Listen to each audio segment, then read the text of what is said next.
Freddy. Ready Up Live. Throwback.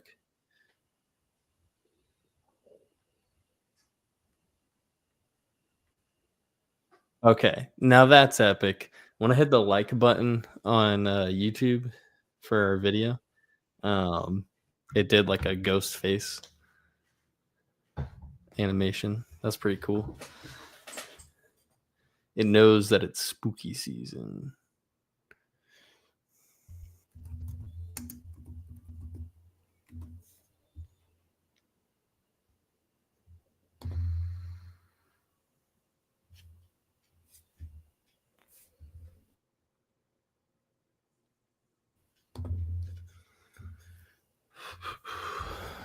All right.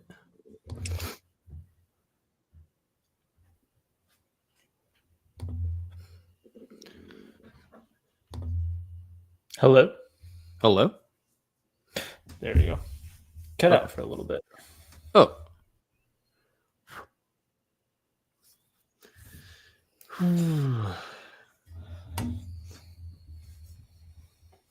All right.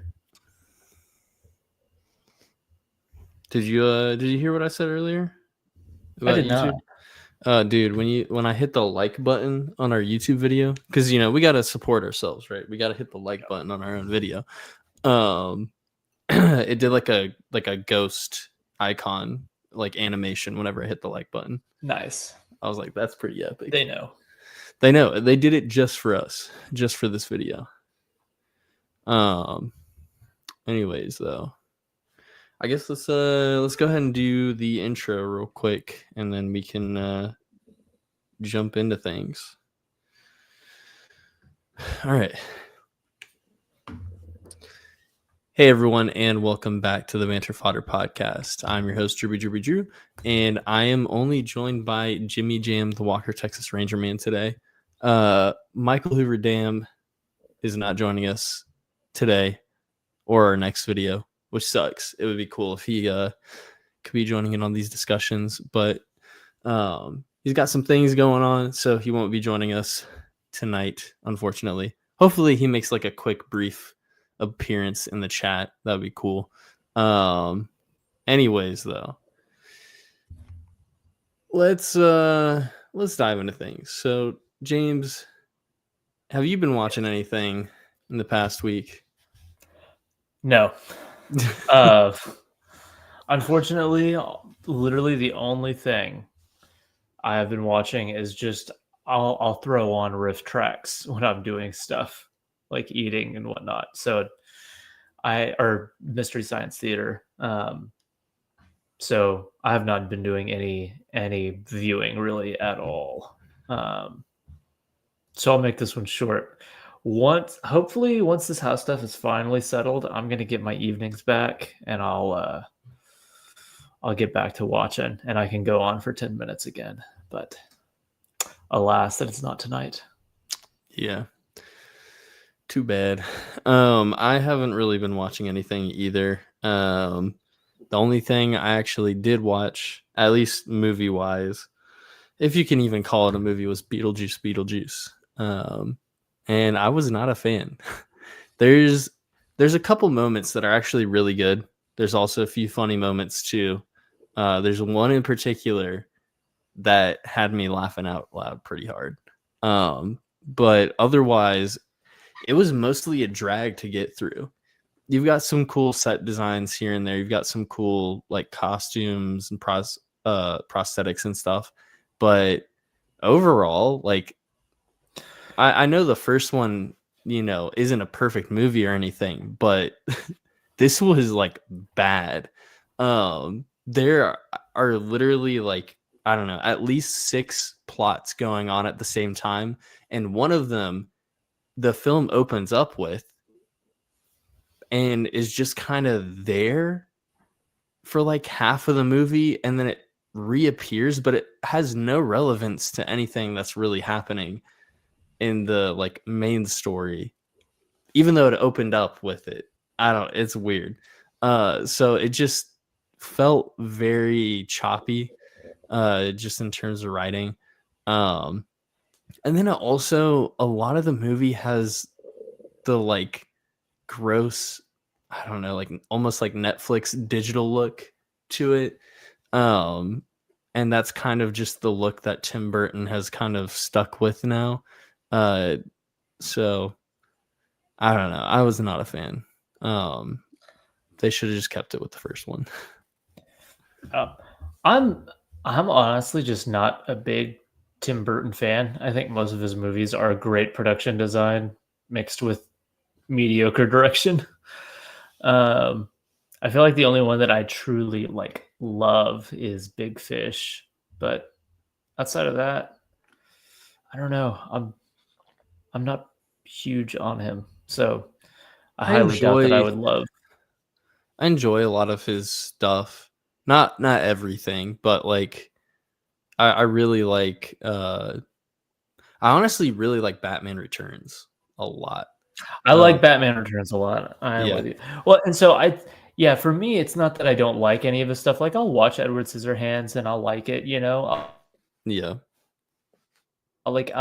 There's stuff from him that I like. It's just, um, I don't know. I think the uniqueness of his look elevates him as a director higher than he probably deserves. Yeah, and I agree with that for sure. But yeah, I honestly didn't have much expectation going into the sequel. But I feel like most of my friends have rated it like at least 3 stars on Letterboxd, if not higher.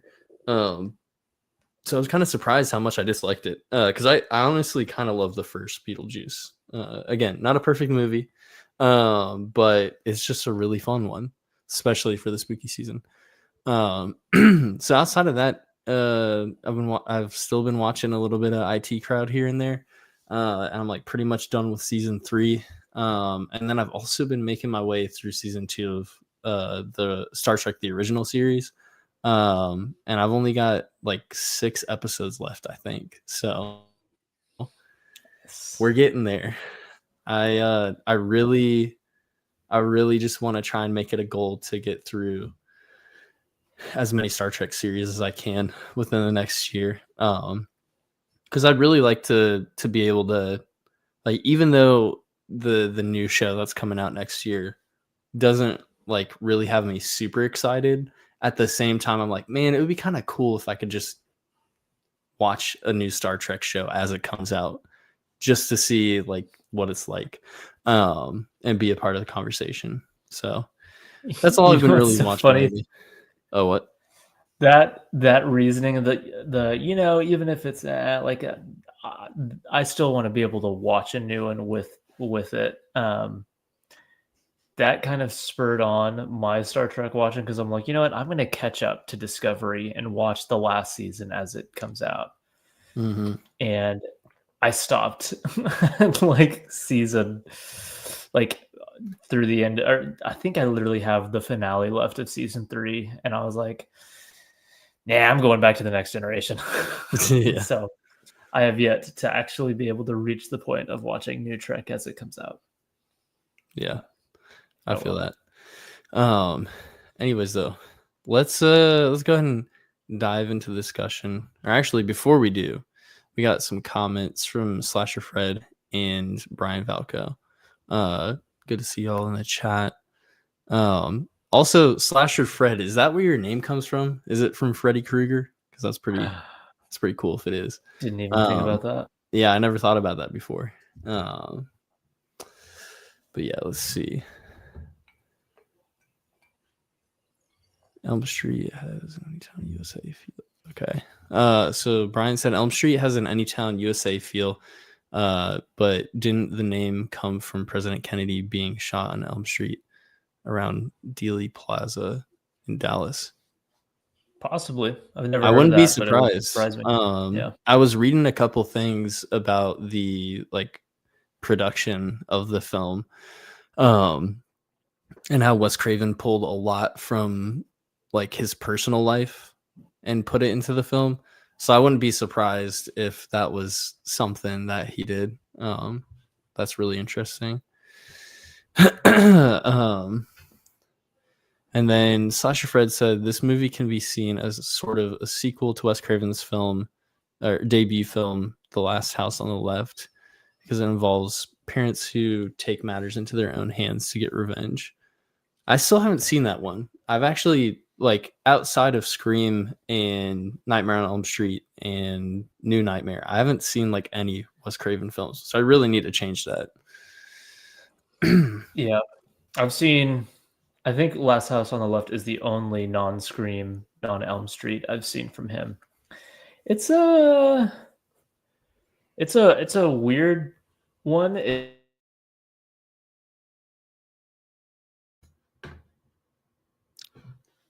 James, I lost you there for a second.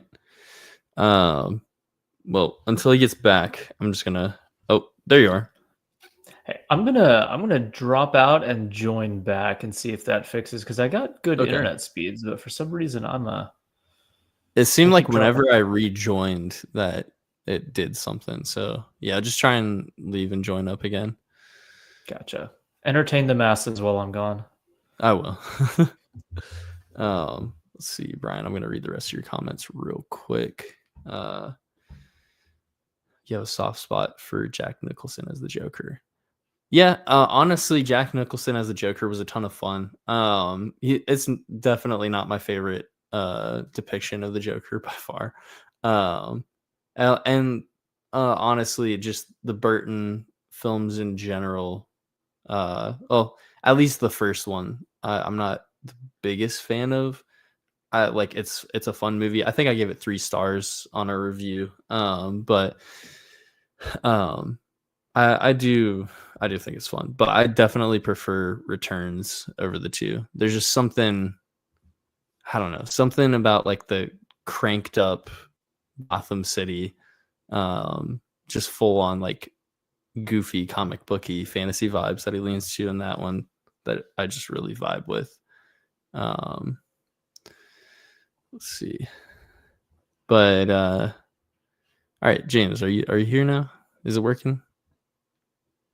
It's kind of dipping in and out still. Okay. But we'll see. Yeah, we'll just test the waters for a little bit, see what happens. All right, well, let's go ahead and jump into Nightmare on Elm Street. We're continuing our spooky season for October. Next week will be our last spooky movie of the month, which is sad to say that we're already going to be at the end of the month, but yeah, it's going to be a fun one. And this one is too. So let's start off the conversation with a few things. It's going to be 2 questions. So I think first and foremost, I'd love to just kind of hear your history with Nightmare on Elm Street. And then also, I think it would be fun, since this is our first slasher film that we've covered on the pod. I think it would be a great time to... Scream counts, right? Which one? Does Scream count? Oh yeah, gosh, I completely forgot that we covered Scream. Wow. Okay, I take that back. Then this question, that other part of the question, I guess, isn't necessary, because I probably asked it in that one. But I was gonna be like, hey, this is our first slasher, so let's talk about slashers, like what we think about the genre. But completely forgot that we covered Scream last year, which I can't believe I did that, because I love that movie. So yeah, like, I guess let's just start off with you telling me kind of just your history with Nightmare on Elm Street. Would you first watch it? What did you think about it? And then we'll just go from there. Yeah, so it's actually pretty tied up into my introduction into horror. I watched a little bit of horror growing up, but not a ton. I had an experience watching The House on Haunted Hill that terrified me as a child. And outside of that, I'd watch like Frankenstein. I loved The Creature from the Black Lagoon, but it was whenever Turner Classic Movies was playing like Universal Horror, there's there, and then, as we talked about last week, Signs. Signs was the only like, oh, okay, this is something that's going to actually scare me. So for the longest time, I didn't really watch horror. And then when I was 12 years old, we moved into a house directly across the street from my aunt and uncle. And in just the classic way that this goes, I would go across the street and watch scary movies with my cousin, who'd show me all the scary movies that I hadn't seen. And so that was my true introduction into so much of like just the horror genre. And an early viewing was Nightmare on Elm Street. Um, and it was early enough into the spooky viewings, and I was 12, so I was still not yet a teenager, to where it came at a time to genuinely still be able to kind of spook me. Um, Freddy actually did, like, he freaked me out. Um, and I remember like that night, I was staying the night over at my cousin's, and I just kind of did a little mattress on the floor deal in his room, and was that whole night just being like, because I'm gonna have a nightmare. I'm scared. Like, it actually did. Like, it got me pretty good. Um, and then we ended up just going through the entire series like that. It was probably every weekend we'd go through another Elm Street movie. So this first one really did kind of help pave the way for me, to kind of enter the horror genre more fully. And I really liked it a lot. I had a great experience going through those movies. And if I don't rewatch it every year, I rewatched it like at least every other year. It's just, for me, it's such a classic spooky vibe. Like, there's horror films, we can talk about elevated horror films and all that stuff. And then there's like it's spooky season, it's cool. It's like it's getting colder outside. People are putting up decorations. You hear the spooky music and see the spooky decor in stores. Like, there's that kind of spooky vibe. And for me,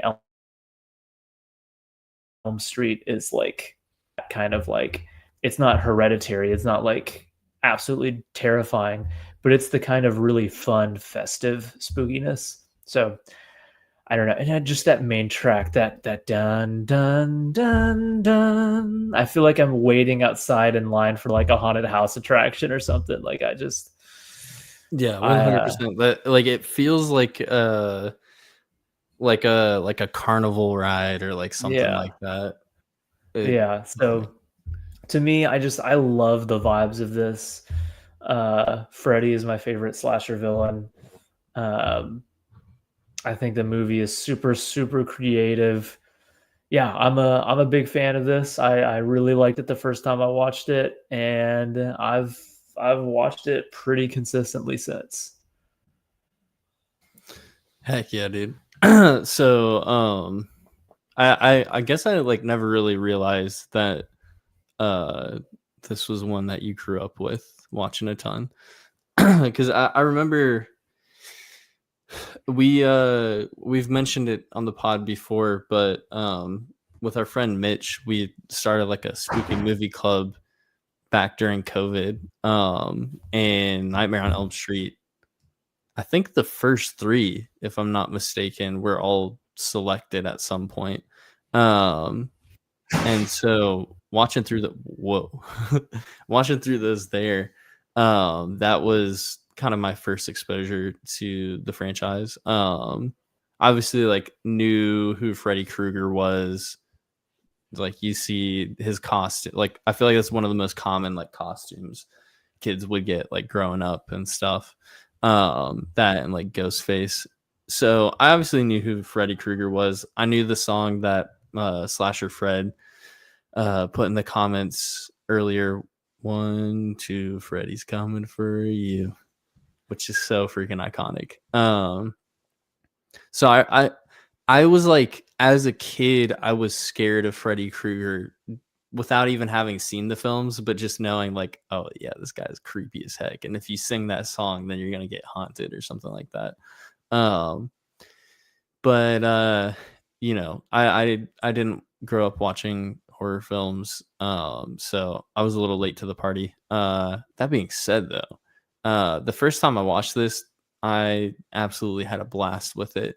Um, and it wasn't until like a little bit after watching it, having conversations with everyone in the spooky club chat, and just kind of letting it marinate a bit, that I was like, I actually kind of really loved this. And so I think initially I had it at like 3.5 stars when I watched it, and then I ended up bumping it up to like a 4 star, just because like over time I kept thinking about it and I was like, no, this is awesome. Um, and then rewatching it again today for this episode, I I absolutely adore this film. I think that it's super inventive for the slasher genre. Having seen a lot of like the 80s, like the popular 80s slasher films now, and like looking at them in retrospect, Wes Craven does a lot of really cool stuff, just in terms of direction with this one. And also, we'll get into some more later, but I feel like it also kind of strays away in some ways from some of the tropes of slasher movies, um, which I also really like too. But yeah, I'm a huge fan, so we're gonna have a great time chatting about this.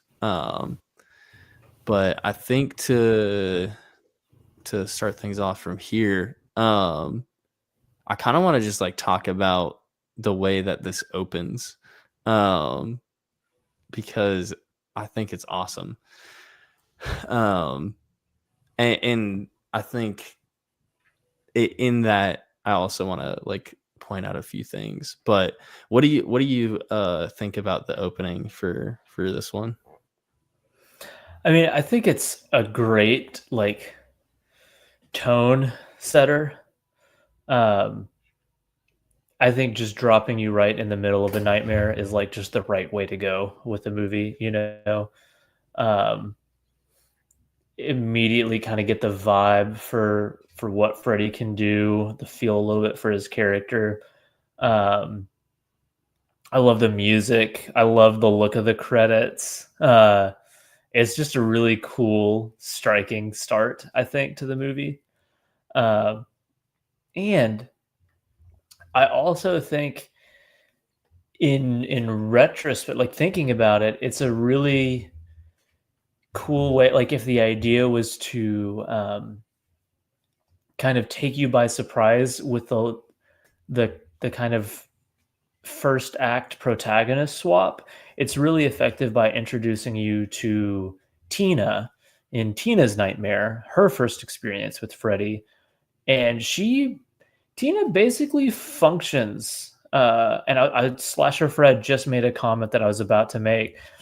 Slasher Fred said the way that Tina appears to be the hero of the story is very much like at how in Psycho we are first focused on Marion Crane, and that's exactly what I was thinking. Like it Yeah, is you focus on this character, and you really cement us in thinking like this is our lead.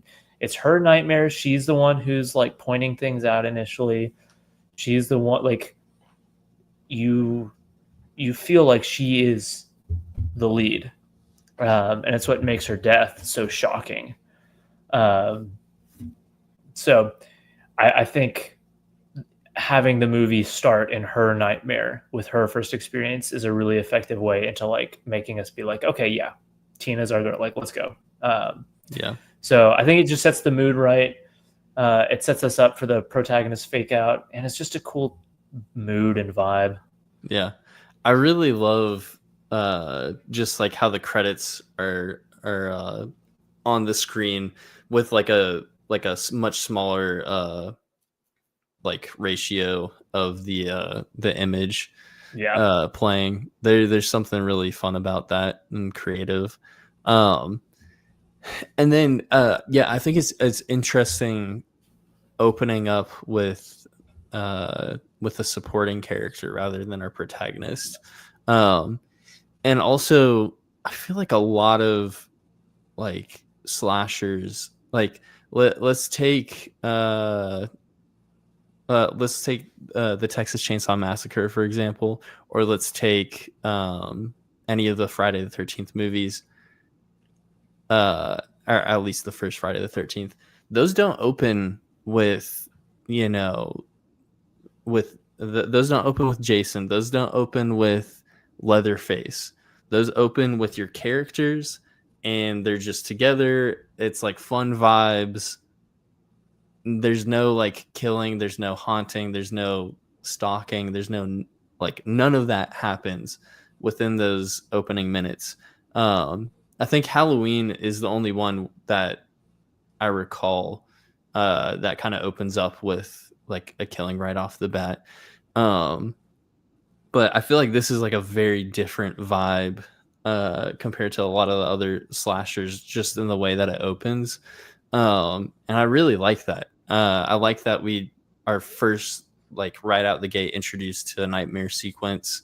Um, and I think because of how it does that, the rest of the film is paced, I think, like almost perfectly, because you go from a nightmare sequence, you get a little bit of downtime with your characters, you go to another nightmare sequence, you get a little bit of downtime, you get to another nightmare sequence. And it's just this constant rhythm of going from a nightmare sequence, things calm down for a bit, you get some like dialogue, you get the story moving forward, nightmare sequence again. And yeah, and I feel like also each nightmare sequence just keeps kind of upping the ante in terms of like how big the set pieces are, and like what's happening with the kills and all that. Um, I don't know, that there's something really special about the way this opens for me, compared to a lot of other slashers. Yeah, and just in terms, like speaking about how like this movie moves, uh, I know I've said it in chats. I can't remember if I've said it. I may have said it on an episode last year, but I kind of had one of those like light bulb epiphany moments for myself, at least. Um, that like part of what I love about the slasher genre is that it's they're really a hangout movie. Like these are hangout movies that have somebody running around killing the people hanging out at some point. Yeah. Um, but you know, like most hangout movies are like people hanging around, smoking weed, talking, chilling, doing like there's just it's a kind of single location, not in terms of like only one set, but like we're just kind of moving between a couple houses, you know, school, class, like that kind of thing. Yeah. We got our ensemble. We're not like road tripping across anywhere. We're not really like we're just where we are, and we got a lot of people chilling. And I think this movie does that great. I think the cast. Gabe said Heather Langenkamp, good actress or just cute? I don't think she's an amazing actress, but she's one of those like not amazing actresses that's like still iconic. Like Yeah. there's something. I mean, we talked about this a bit in prequel trilogy episodes where it's like we can talk about some of these line deliveries and how they're not amazing, but somehow the movie is better because of this weird line delivery that's like super memorable. Like I always go to the line from her when she's like, "And whatever you do, don't fall asleep." I'm like, is that an amazing delivery? Probably not. Do I love that delivery? Absolutely. It fits with, like, I love whenever I'm watching spooky movie compilations and they always throw that in there, just like a don't fall asleep. And it's just, it fits the fun spooky vibes.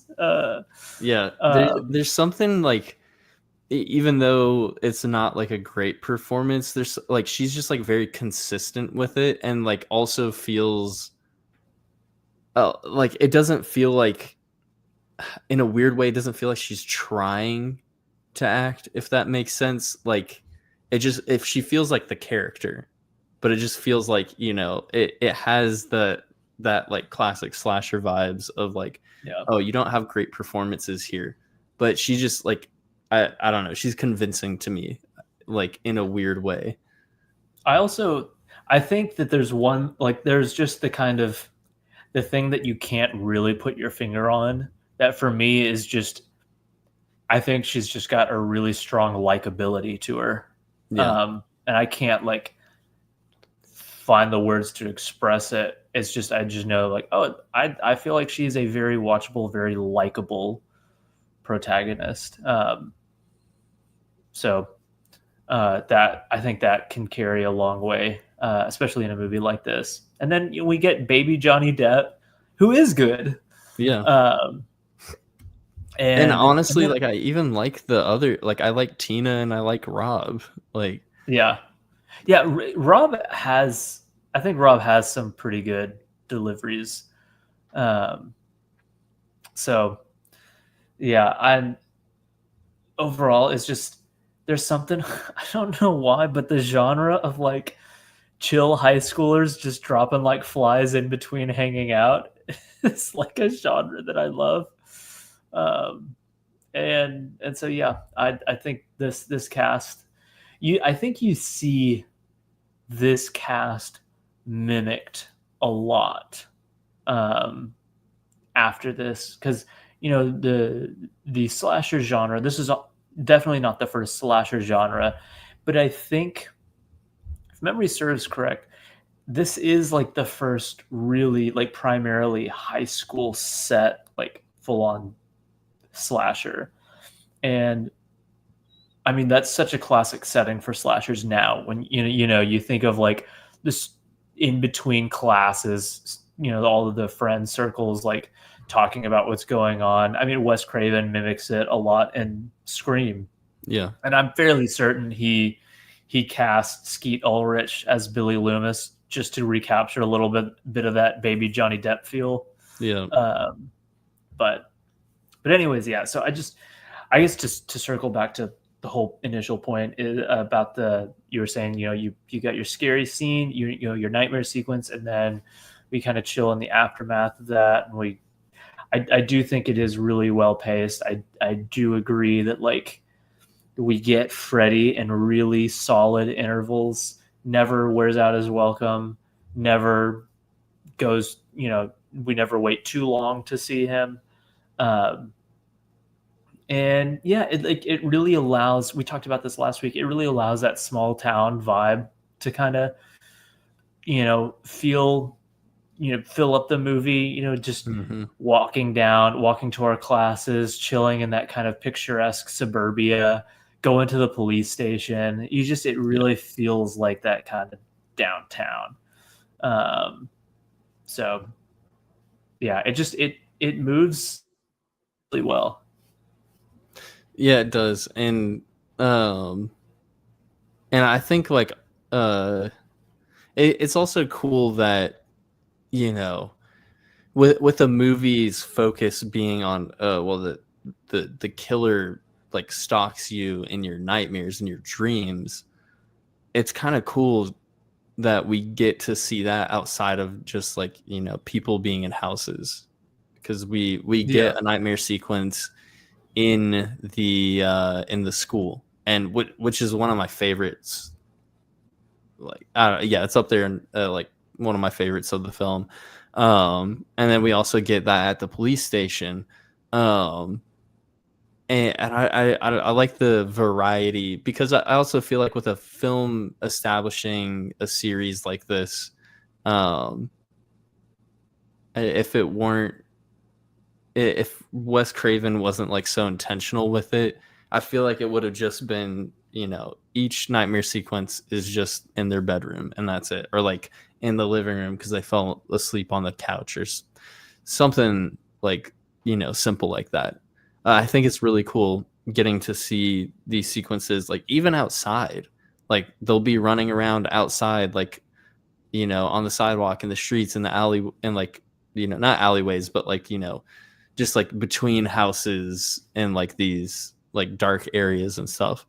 Um, it adds it adds a lot of scale to it in a weird way, even though it's still like a small film. But you just get a lot of variety and location, which makes it I don't know, just makes it stand out a little bit more to me. Yeah, and you know you get the variety of, you know, you got a couple deaths in the house. You know, you've got him in this, like in the alley, and that at the police station, and opening up just in the first scene in the boiler room and everything. But it does use the familiar locations to really good effect in that there are those moments where you're like, are they asleep right now? Right. Sometimes it's obvious, and then sometimes it's like, you know, I can't tell. Are they dreaming? We're in a familiar location. We're outside. We're in the backyard. You know, like, so I think there are a couple of those moments where they really kind of make you teeter and not really sure, have we, since we're still at such a familiar location, have we entered like a nightmare? And especially like the first time I watched that as a 12-year-old kid, it definitely had me pretty on edge. Yeah. And then, you know, it's just, since you brought it up, I feel like we just need to take time to appreciate how incredible the premise itself is. And it's partly why, just as a franchise, Elm Street is my favorite, because, you know, like, what is,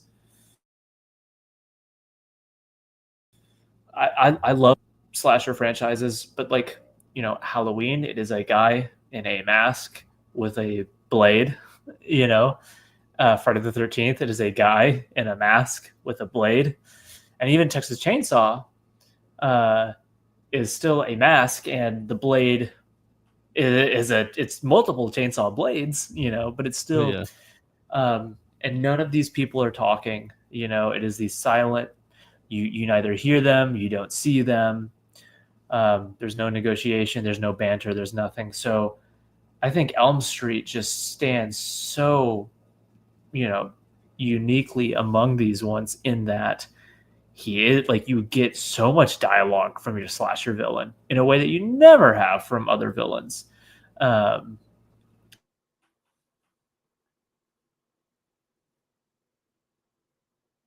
Oh, did I lose you again?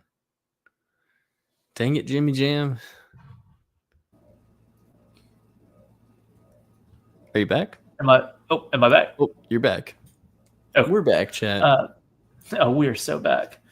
Um, but you've got your blade fingers and everything, but you've got such variety to the kills. You know, you've got some crazy stuff happening. So I think in a genre that is basically silent enemies behind masks with blades, it's kind of huge. Like, Freddy is such a departure, both in terms of the fact that he talks, as well as just in, you know, if there are, you know, supernatural elements pop up in Friday the 13th and Halloween and stuff, but by and large, it's much more of just he's a crazy guy with a, you know, a hatchet, Yeah. or a knife or whatever.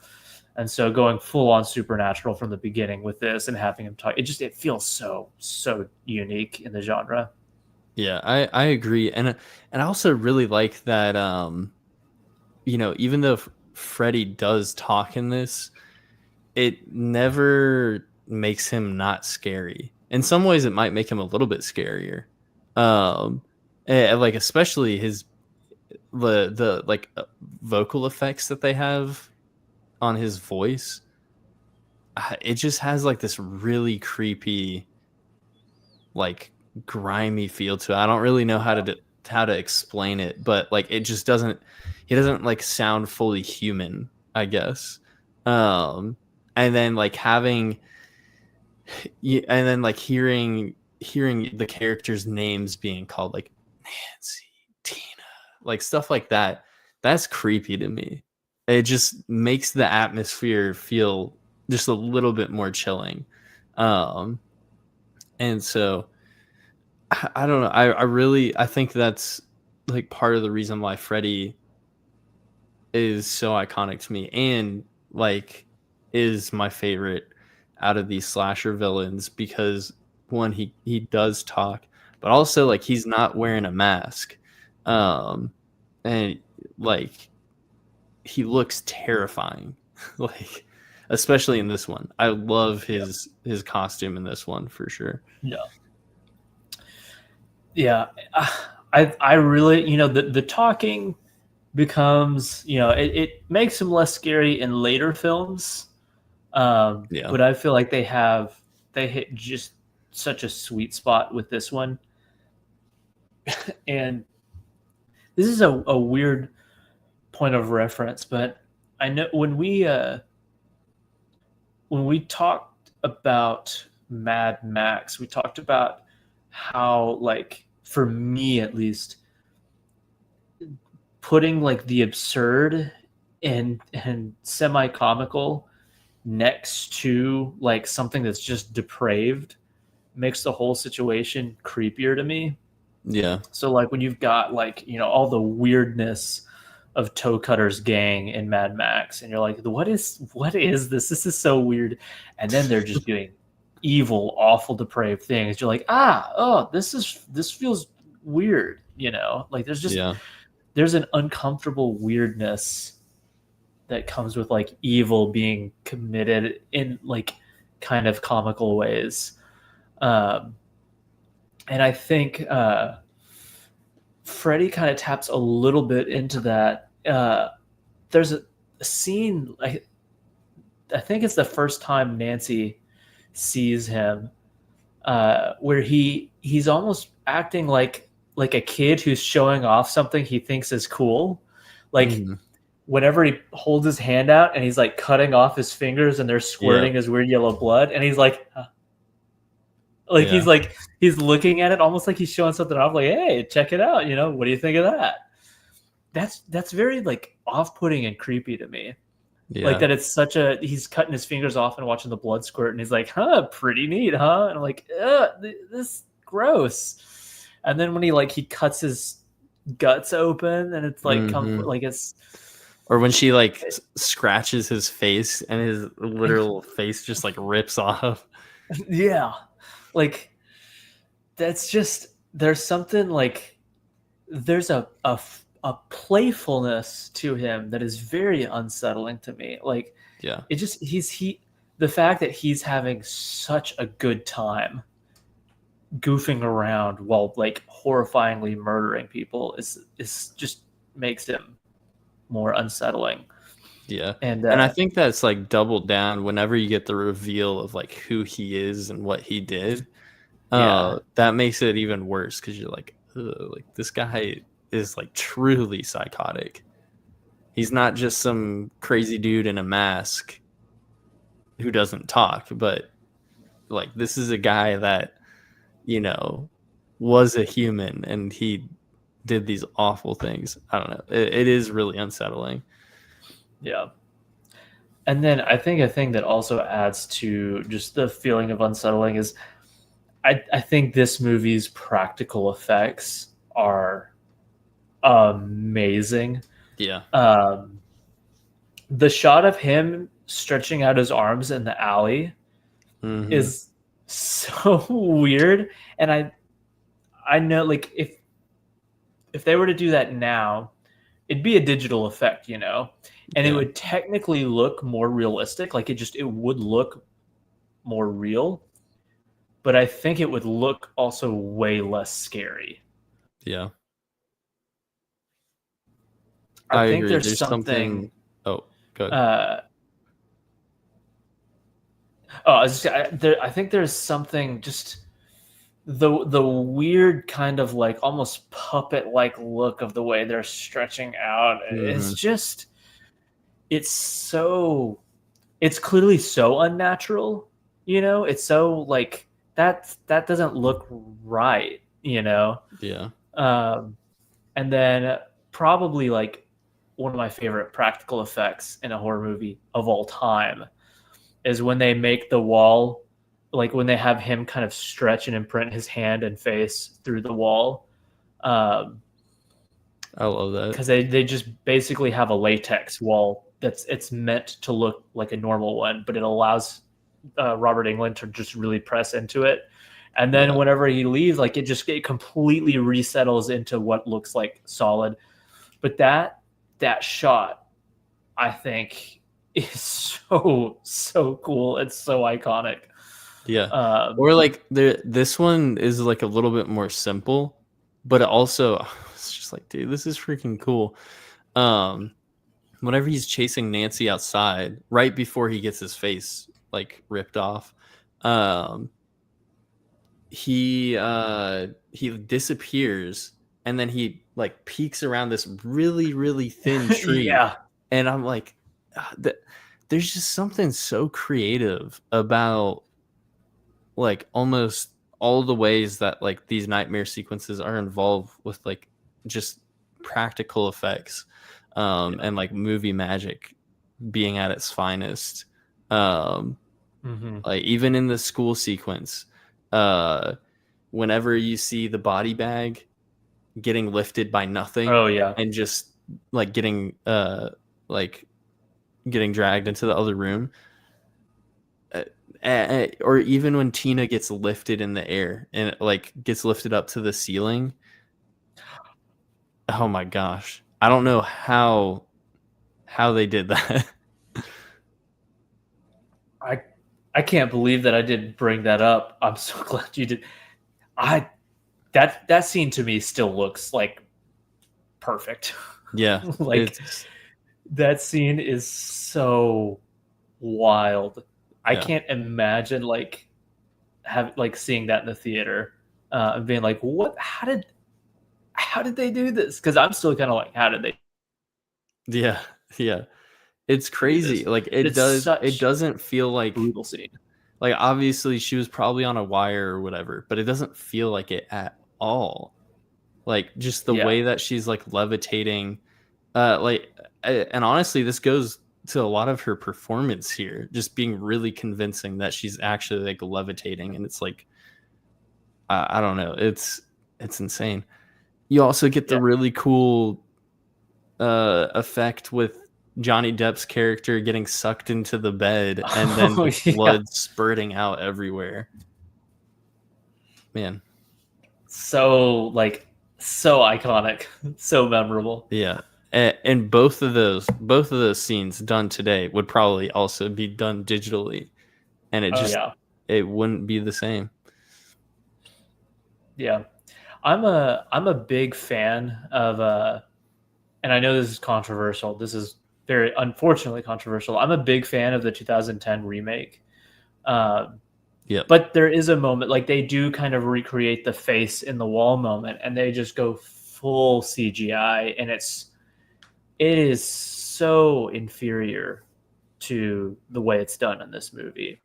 So there's just even like Nancy trying to run up the stairs and like putting her feet through the goopy stair steps, you know, like that. I love it. There's something about the fact that you're like, this is real stuff, you know, like that's everything here is something that the people there could touch and feel on set, and you can feel that as a viewer.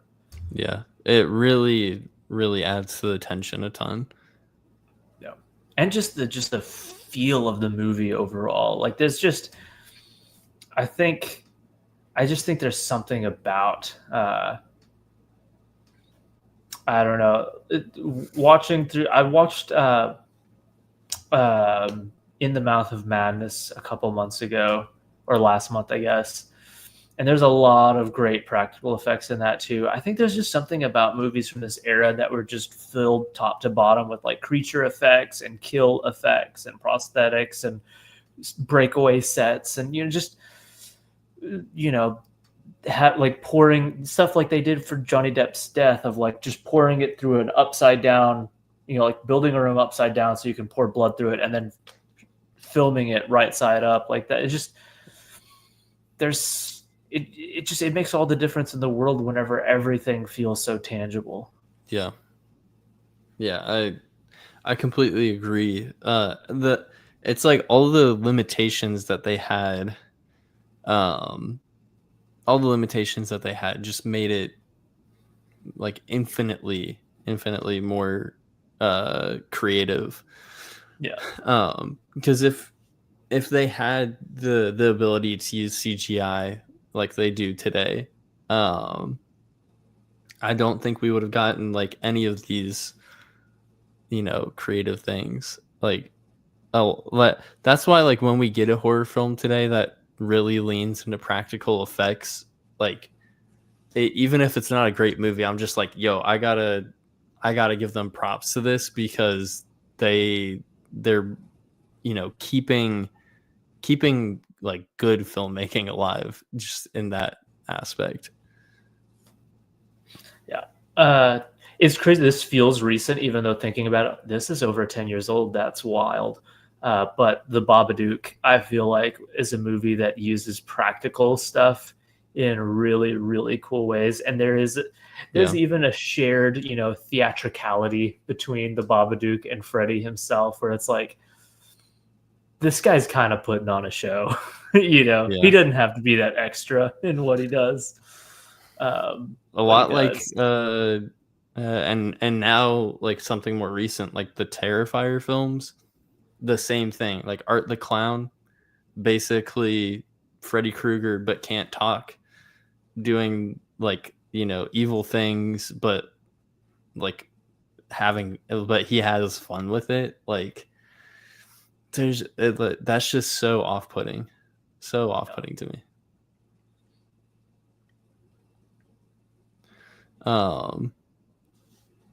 Hold on, sorry. We've got a lot of comments. Jeez. Yeah, so trying to think what was my next point. Man, I lost my train of thought. Sorry. Give me a second. We've had Slasher Fred and Brian continuing conversations, kind of having a lot of back and forth there, which has kind of been fun just to glance over at. As this has been, they're right now they're talking about the original intention for Freddy. Which is true. So for people who don't know, originally Freddy was going to be like a child predator in before he was killed by the parents.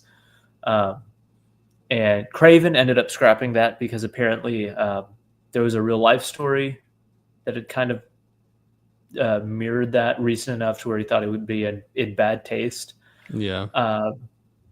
And I'm kind of, in a way, I'm glad that he did that, because these would be harder movies to have fun with. Yeah. With something that heavy. Not that murdering children isn't heavy, obviously. Yeah. But there's just an extra level of like, yikes, that comes with that.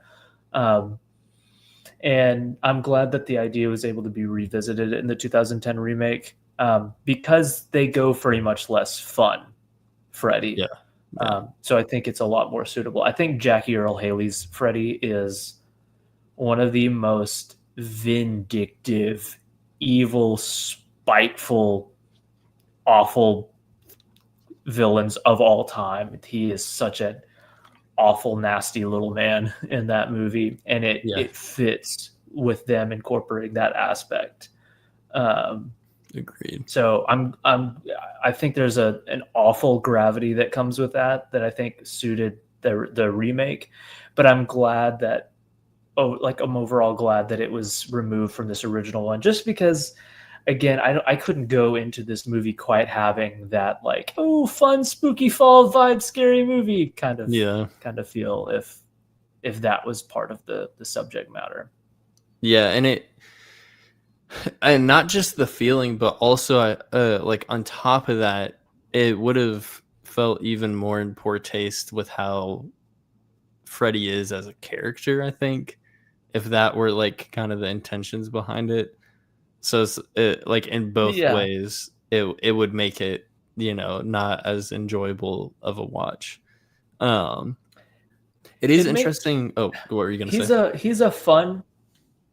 Oh, I was just gonna say he's a fun Halloween costume right now, and I feel like I would be looking sideways at people if he was a Halloween costume with that. I'd be like, Yeah, I don't know, guys. yeah, I know. I fully agree.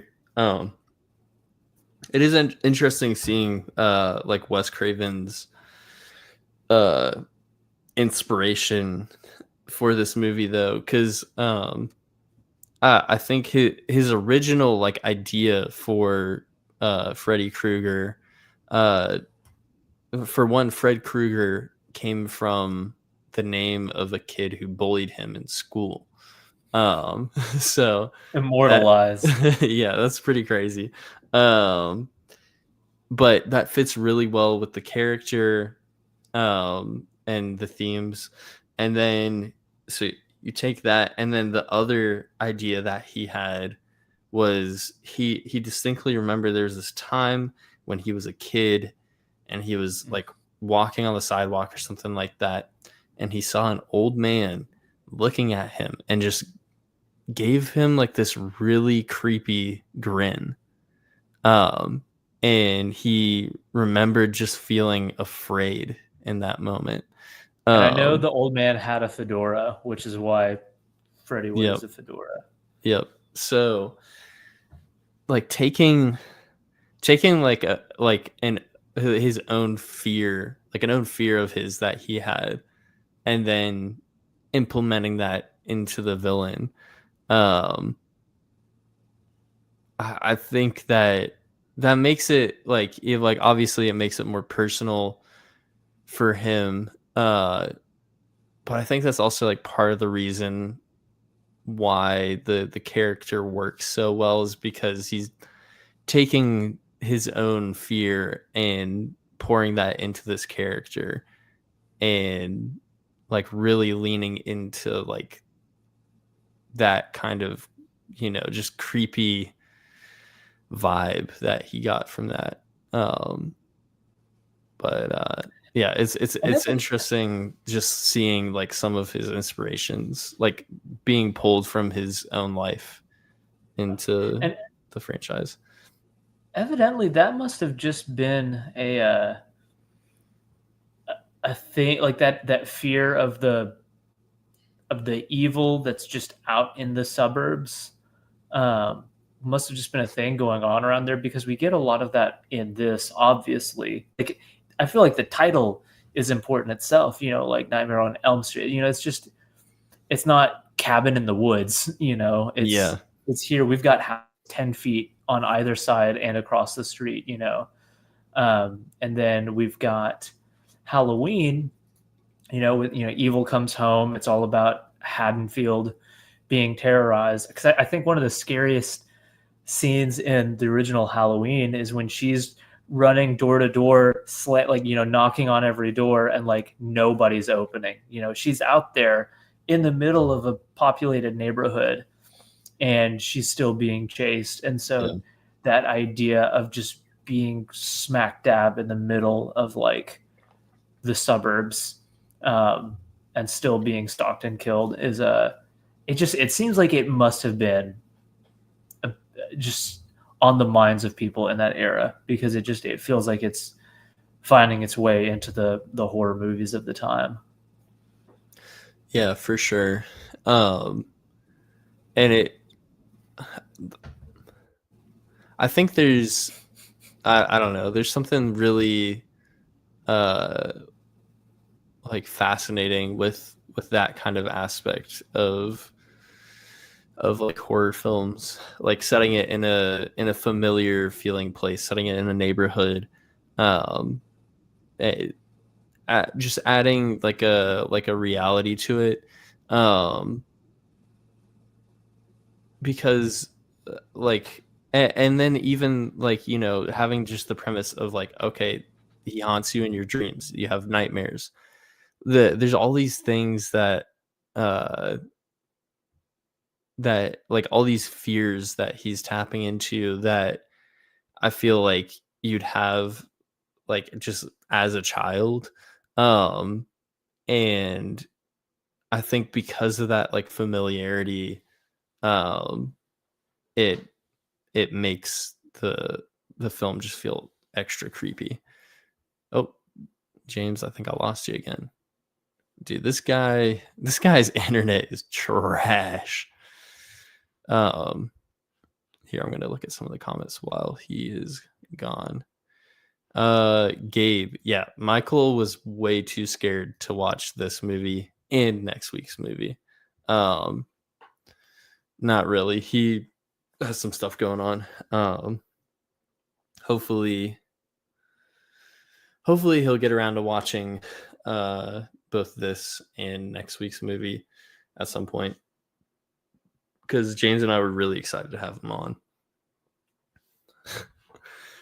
Oh man, dude, Freddy actually needs some assless chaps. I think every villain should have them at some point, if Mad Max is anything to go off of.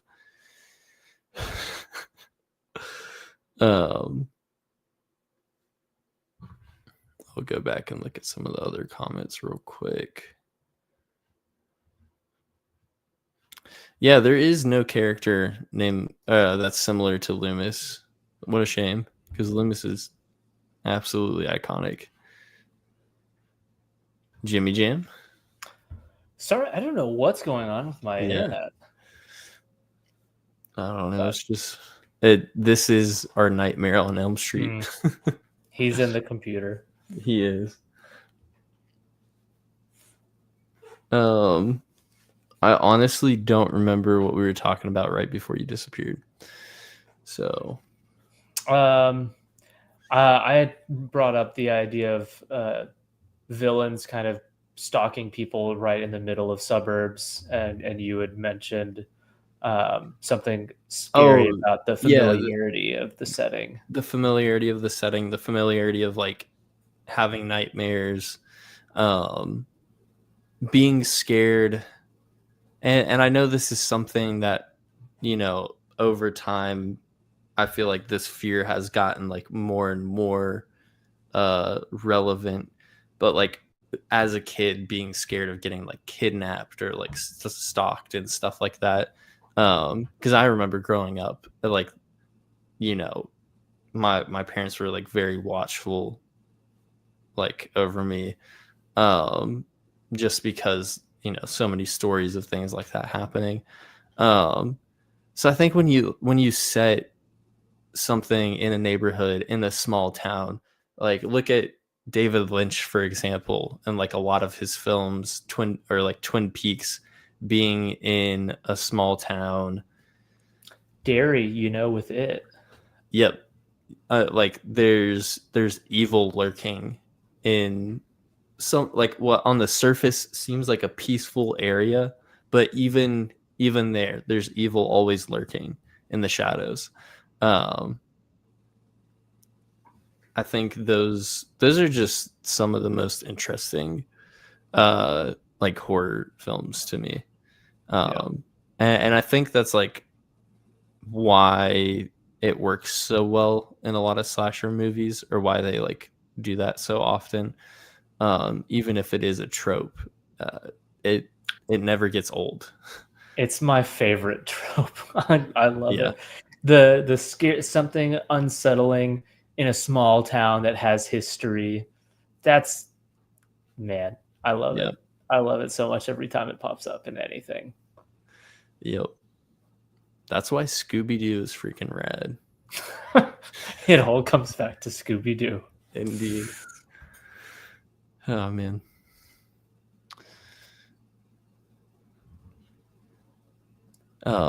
While you were gone, I read Gabe's comment about Michael being too scared to watch the movie this week. I told him. Oh, I thought you were going to talk about his second comment. No, I did also talk about that second comment as well. And I was like, I think every franchise villain, every movie villain needs to have an assless chap at some point. Mm-hmm. It makes them instantly scarier. Dude, And it imagine Darth also, Vader. oh man, that I would give it 1,000 stars out of 5 on Letterboxd if I could.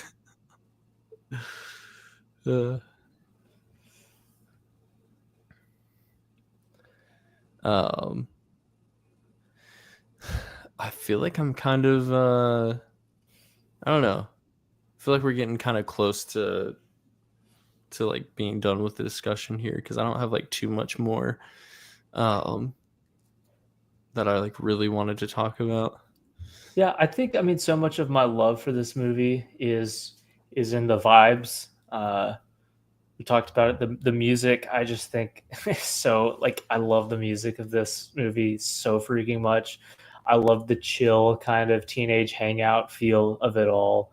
I love the practical effects. I love the mood. I love like this movie, along with movies like Halloween. It's just the movie itself feels like fall and feels Yeah. like being bundled up in a blanket, and 80s synth scary scores. Just that's where so much of my love for this comes from. Um, I do want to talk about the ending, but like the third act as well as the very ending. Uh, the third act of this movie is very interesting, and if I know you vague, semi spoilers for Last House on the Left, but there's a lot of like, let's set traps in a house to the Last House on the Left ending that really kind of gets reused here. So apparently that's just something that Craven thought was gold. But I kind of get surprised by that every time I rewatch it. Whenever it's like it's such a typical, like, or not even typical, because like we said, it's really unique. But it has its own feel, and it's just being a slasher for so long. And then we get like the electric guitar riff in the compilation of Nancy setting up traps around her house, Yeah. like the down, down, down. I love it. And she's like got the hammers ready to come down and the stuff in the outlets and all of that. Like, we're just like setting traps Home Alone style. And you I feel like this third act also is just a trial run for Ghostface in like making your villain like trip over everything and fall down and like just you get a lot of that, and it's fun. You get a great like stunt double getting lit on fire in the Freddy outfit, and I love like the burnt footprints, and I also the image of him on the bed and them floating down into the mattress is like it's so cool. wild. The like glowing blue light coming out of the like void. Yeah, I love the practical effects in the third act are really, really cool. And I know that the third act isn't like everyone's favorite, and like I get it in a lot of ways, but when I was rewatching it for the pod today, I don't know, it kind of like grew on me a bit more on this rewatch. I think it's just really fun. And they already established, all the way back in the dream, the like dream specialist or whatever, like the sleep specialist that she sees, and they established the idea of, oh, I pulled something from the dream into the reality with his hat. And so I feel like, I know that the ending had studio interference. I know there's like creative differences and stuff. But the third act to me still feels like pretty consistent with the rest of the film to me, just because we already have the idea of she's trying to get Freddy into the real world. I feel like it's kind of set up and segued in a good way. But I what do you think about like the ending itself though? As just a piece of like spooky pop culture lore to talk about, like just a piece of spooky media that's out there, it's funny and fun. Like pulling in the inflatable doll through the window is so wild. Like, it's so ridiculous. So it's like I think of it like I do with Yub Nub in Star Wars. I like it as a piece of media that we can all talk about and reference to each other. But in Star Wars, I'm so glad it was replaced by Victory Celebration. Um, and so I kind of wish that we had a Victory Celebration for the original Nightmare on Elm Street to replace this. Yeah. Because I understand the final scare before the credits in movies like Halloween, in movies like Friday the 13th, that kind of stuff. Like that, it makes sense. Those movies aren't generally about anything beyond themselves. They're just self-contained movies about like, hey, it's a guy killing people, and it's a fun slasher, so whatever. Um, I think Wes Craven is a much more thoughtful voice within horror.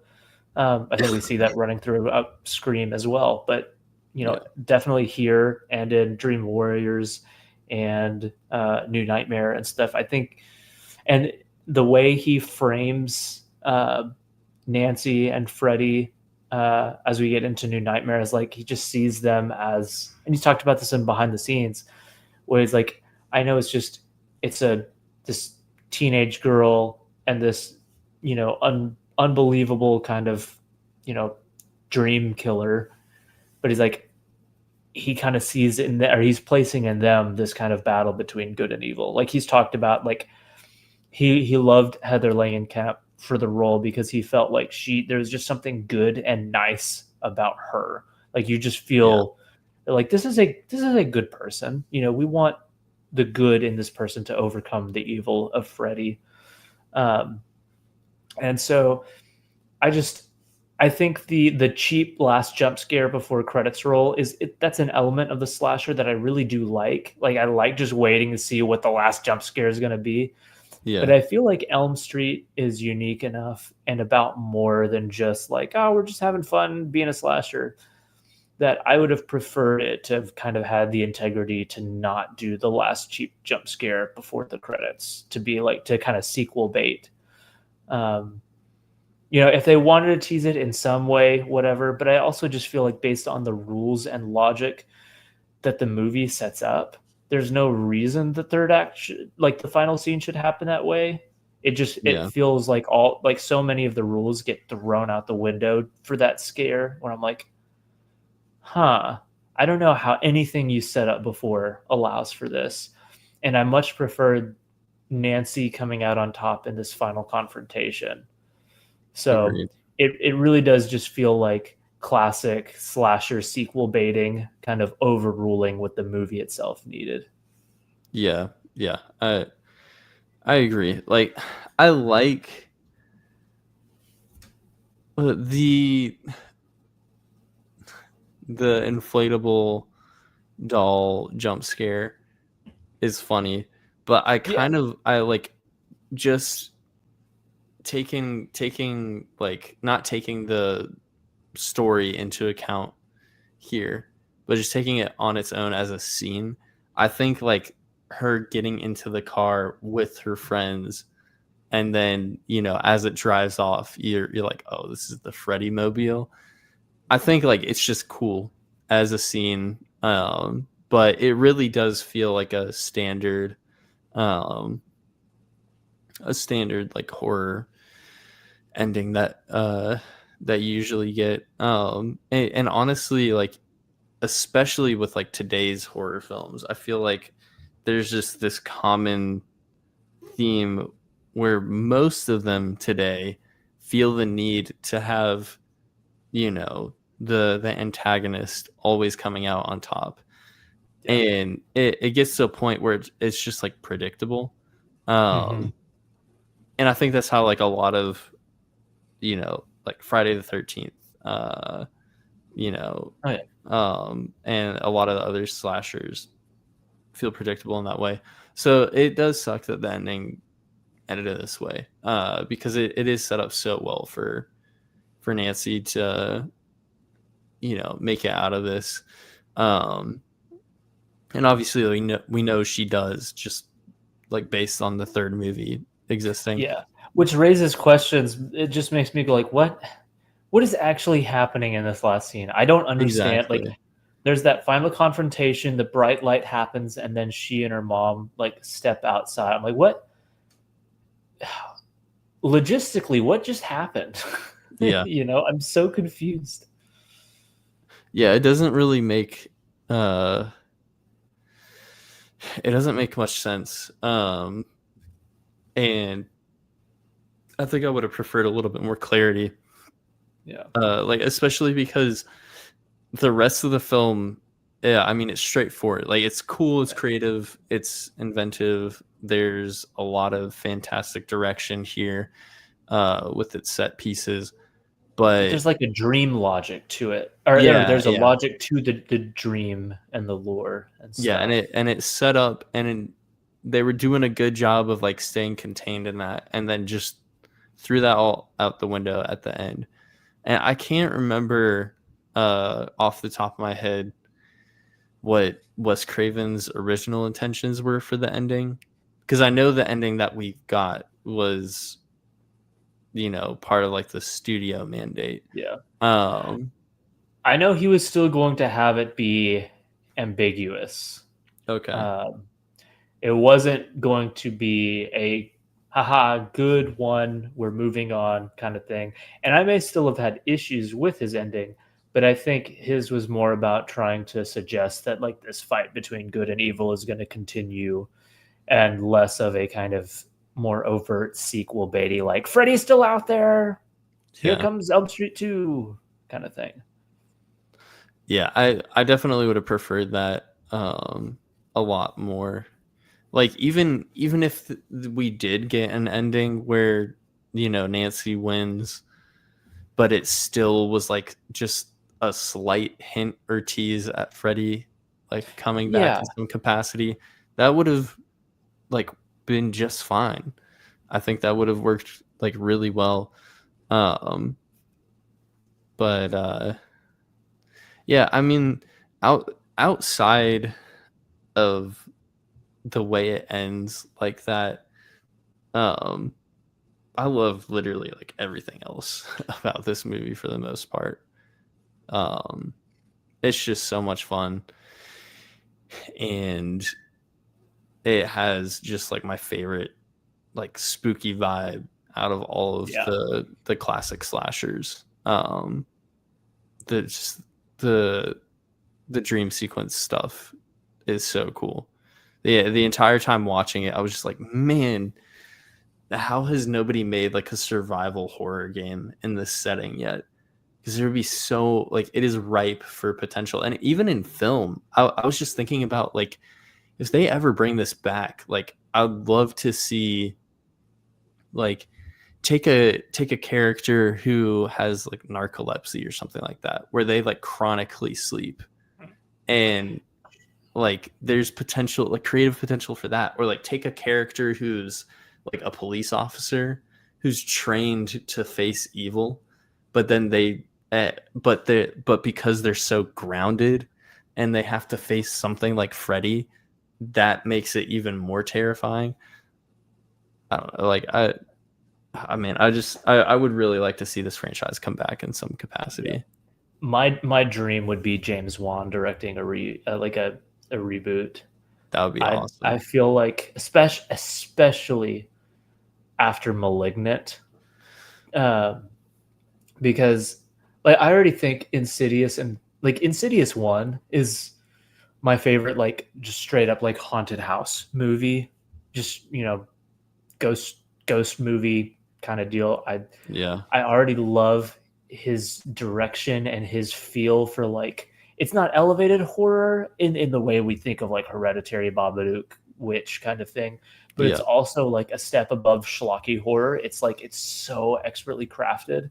And exactly. then to me, Malignant came out and just showed that like when this guy goes for it, when this guy goes way out there, he can back it completely up with some incredible direction and some really inventive. Like there's some camera stuff in that movie that is so wild and awesome. Yeah. And it's just schlocky in the most funny ways. I feel like he could just take like the concept of Freddy and the dream killer. Like he could work wonders with that. I would love Juan to do an Elm Street movie. Yeah, absolutely. That would be amazing. Yeah, I'd love to just see it return in some capacity, and I think this just like goes to my feelings on horror films in general right now.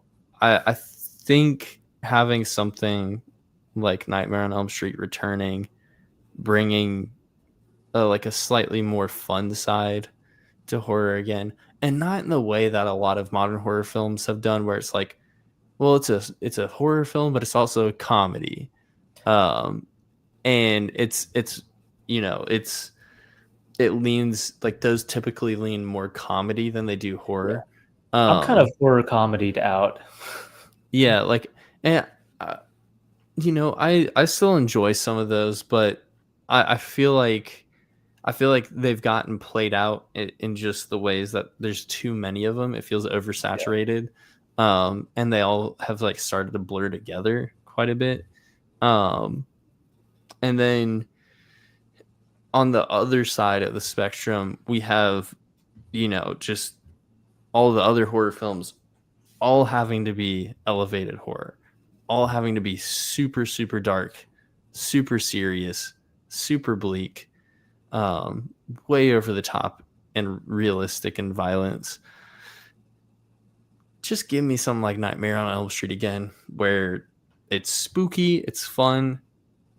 It can still be bloody and gory, but it doesn't have to be like depressing the entire time that you're watching it.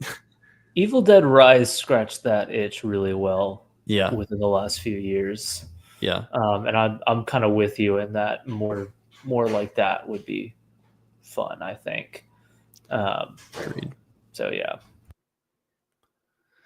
But I guess let's just give any little like final thoughts that we have, and then we can give our ratings and then wrap this thing up. Um, so Jimmy Jam, give me some of your final thoughts. Uh, my final thoughts, not to repeat myself, but this is such a vibes movie for me. Uh, I love hanging out with them in between classes. I love the nightmare sequences. I love the music. I think Freddy himself is just such an iconic look to him and sound to him. Um, it's got such creativity to it. I'm gonna like 10 minutes after we finish, I'm like, oh my gosh, we never talked about when they did XYZ. There's something cool and creative that happened in this movie that we haven't talked about. I know it. Um, so yeah, it's a really, really great time. Um, and as for what I'd give it, I kind of go back and forth between 3.5 and 4. Um, because I do think we haven't talked about her at all. I think the mom in this does not give a good performance uh, at all, and I think just kind of you're hitting some hit or miss performances throughout. I do think the ending, like I can't get around the ending. It does kind of drop it a bit for me, but I ultimately land on 4 stars because I think the premise alone is genius. A villain who kills you when you fall asleep. The one thing you have to do is sleep and eat. Um, I think that premise itself is genius, and when you combine that premise with the amazing practical effects, the incredibly iconic look and performance, Robert Englund is so amazing. Just everything wrapped up in Freddy Krueger. The perfect spooky October vibes with the music and the visuals and everything. It's just, and the fact that it's the first to do all of this in the franchise, it's too many great things combined for me to ultimately give it anything below 4. Yeah. Those are some good thoughts. I think I agree with pretty much everything you said. I think like I also have it at 4 stars. And I was telling you before we hopped on the pod, I was like, if it was just based on like my enjoyment alone and like how much I love this alone, I think I would give this 5 stars because the vibes are perfect and the premise is perfect and it's got some really freaking cool direction and set pieces and production / special effects and all that. That alone just makes me want to be like, I'm giving this 5 stars. It's not a perfect movie, but it's a 5 star. But I'm just gonna stick with the 4 stars. I gave it the heart on Letterboxd. This is easily my favorite out of the classic slashers. Easily my favorite franchise. I still think, also from Wes Craven, I think Scream is probably my favorite slasher film and franchise just in general. But Nightmare on Elm Street is also really good. Not just the first movie, but the first 3 movies are really good. And New Nightmare is good too. Like it has a pretty consistent track record when you look at Friday the 13th and Texas Chainsaw Massacre and all these other like franchises. It does a good, and Halloween. It does a good job of staying fairly consistent for the most part. And even when it gets to the bad, it stays consistently bad. And thankfully its remake, which, you know, not the popular opinion, it's pretty freaking good. And it's definitely people better. Hate it. It's not even like it's underrated. People hate it, and that bothers me. I love it. I don't get it. Like I do in some ways, but at the same time, if you look at like Friday the 13th reboot, like, and look at like a lot of those others that are rebooting the franchises, it's like night and day difference in quality with the Nightmare on Elm Street remake. But yeah, I really love this movie a lot. Freddy Krueger is the ultimate spooky villain. And I wish that they would bring the franchise back. We're getting Friday the 13th back. What's stopping people from making a new Nightmare on Elm Street? They just made a bad Halloween trilogy. Let's put Halloween away and get Elm Street back. And Netflix dug up TCM to make an awful movie. So let's stop doing bad movies for them and do a good movie for Elm Street. Yeah, it's deserved. With James Wan directing, that would be so good. Gosh, man. Or even Sam Raimi. Sam Raimi would kill it, dude. Yeah, but yeah, we need to bring Nightmare on Elm Street back. But speaking of Texas Chainsaw Massacre, next week, our last spooky movie for spooky season this year, we're reviewing Texas Chainsaw Massacre. And hopefully we should be having Mitch joining us as a guest for that one, which will be a ton of fun. Because he is a massive fan of that. I think all 3 of us are, spoiler alert.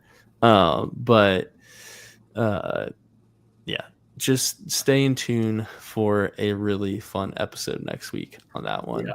I'm so hyped for that. It's going to be fun just because I think it's an absolute masterpiece. And, you know, Mitch will be on, and it's literally the day before I head out for North Carolina. So it'll be a little, Yeah. basically it's just a little pre-gaming for the final October shenanigans with us all. Yeah. It's going to be fun. It's going to be epic, actually. Yeah, it is. But yeah, thanks for everyone who was chatting with us in the chat. Sorry, I didn't read as many comments, but Brian, Yeah. just know that I've been reading them constantly, and I do enjoy getting to glance over and see what you're talking about. I haven't seen the Ed Gein trailer though, by the way. Nice. Yeah, I was also reading the chat as well.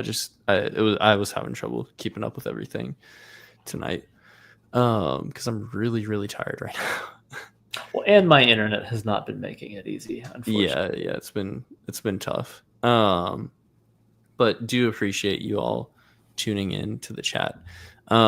If you want to listen to us on any of the streaming platforms, you can check us out on Spotify and Apple. Linktree in the description for links to those. You can also join our Facebook group, Banter Fodder, a film and television discussion group, which is also in the link tree below. And we're over 70 subscribers now. So we're getting closer and closer to the 100 subscriber mark, which would be really cool if we could hit there by the end of the year. So if you enjoy the show, definitely give us that sub. And we'll keep doing live stream reviews and making fun stuff, here and there. We really need to make a video essay again. That's what's missing. Thanks for yeah. We'll find time eventually. But thanks for tuning in.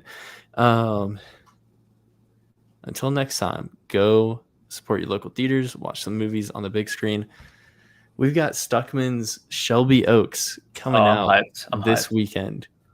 Go support that movie. Because if you're supporting our show, you should go support him, because he is one of the he's one of the OG YouTube content creators for film, and seeing him get his own feature film off the ground with Neon backing it and Mike Flanagan producing it is really, really awesome to see. It's getting great reviews.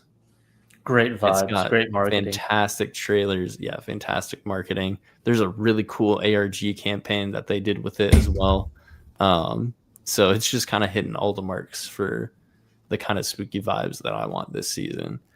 So go support a movie like that. Get some concessions. And we will see y'all next week for the Texas Chainsaw Massacre.